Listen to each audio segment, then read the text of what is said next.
Let's bring in New York Congresswoman Claudia Tenney, Florida Congressman Cory Mills. Both of you, thank you very much. Claudia Tenney, first of all, why would anybody believe a Hamas estimate of casualties? Point number one. Point number two, so many of these Palestine civilian casualties are armed by Hamas and helping Hamas. And number three, Claudia, Israel had a daring hostage rescue, and virtually the whole international community and the Democratic Party and the liberal media blamed Israel, okay? Blamed Israel for rescuing their own hostages. You got to explain this to me. I'm too old. I can't understand the world as it is now. Help me out. Yeah, well, I can't understand it either, Larry. This is the reverse psychology, maybe. But look, at any time you hear the word ceasefire, that's code for insisting that Israel surrender after being just unmercilessly attacked, people murdered, hostages. Of course, they're going to try to rescue the hostages. They don't tell you that 3 of those hostages were actually in the home of an Al Jazeera reporter. And we know that Al Jazeera has ties to terrorists. So none of these numbers are ever going to come out, right? And God knows why the Democrats just keep siding with the terrorists when we really need to protect and preserve Israel, which is our only democracy in the Middle East. It's really our last line of defense against radical Islamic terrorism. And the Democrats just are really so concerned about their base and the fact that if, in fact, they lose Rashida Tlaib's district in Michigan, that very well could put President Trump over the top and he'll win the election. So in the end, it's not about Israel. It's not about peace. It's not about the world. It's about politics and power. And that's all the Democrats are about, unfortunately, under the current leadership. The thing is, Cory, though, on that last point with Claudia, when you look at poll after poll, I don't know, 65% of American voters favor the Israeli cause, roughly 65%. And this shows up with roughly the same percentage of Americans who are opposed to the wave of anti-Semitism that broke out on all our college campuses and so forth and so on. In other words, the stupidity of international geopolitics is one thing, Cory, but the stupidity of domestic politics. They may win a couple of votes in this Michigan Rashida Tlaib district or whatever her name is, but they're going to lose the whole ball of wax. Jewish Americans are going to vote for Trump in larger numbers, Cory, than ever before. Well, that's exactly right, Larry. And if you think about it, what Joe Biden is pandering to is that 13.2% of the uncommitted votes that Rashida Tlaib had basically pushed, a little over 101,000 individuals.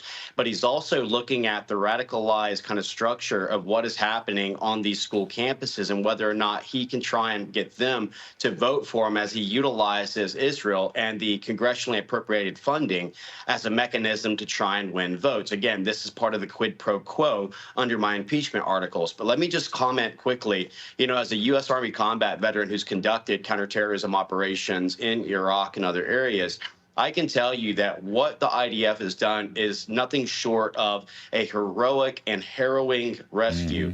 They went through not just one, but 2 individual structures, not only fighting their way in, but successfully without injury, getting out 4 Israelis. Now, if that was anyone in America, our police, our SWAT, our HRT, our SRT, all of the teams that do these types of operations where they rescue hostages, throughout our time, imagine if Americans were like, you know what? Let's go ahead and sympathize with the actual person, the hostage taker, not the hostages themselves. Again, this is totally backwards in the way that the operation should work. We should be applauding the IDF, and we should also be encouraging them to do more of these so we can rescue the American hostages who are still held. Claudia, sure. Biden's never talked about the American hostages. I don't know the Bidens.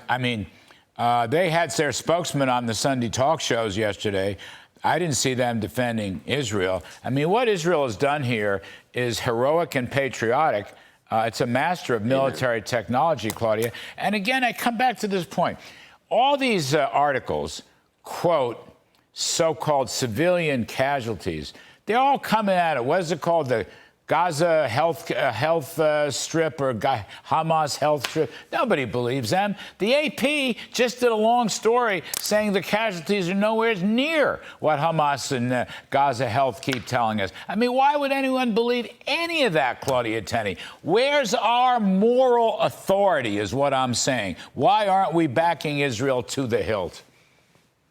Well, we are. It's just that this administration is not. And you have people like Anthony Blinken as their Secretary of State. He's the guy that put together the 51 so-called intelligence agencies to write a letter saying that the Hunter Biden laptop was Russian disinformation. So this is the kind of people that you have. Every one of those people should be prosecuted for knowingly lying about that, by the way, including Blinken for putting the whole thing together. He shouldn't be Secretary of State. I mean, this is a disaster. Look, Cory is absolutely right. This is nothing less than heroic what the IDF has done and what the Jewish people have done, and the suffering from the Jewish people. It is incredible. Across college campuses, being told to go back to Poland, having AOC tell them, you know, these are brave, great leadership of people talking about death to Israel, death to America, death to Israel, you know, Jewish students. It's unprecedented. So this is just a nonsensical, crazed administration. And remember, again, back to politics. This election in 2020 was decided by less than 44,000 votes in 3 swing states. This is what it's going to come down to. We've got to be cognizant of the vote harvesting that the Democrats are doing,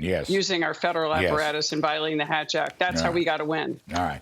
Claudia Tenney, thank you ever so much. Cory Mills, thank you.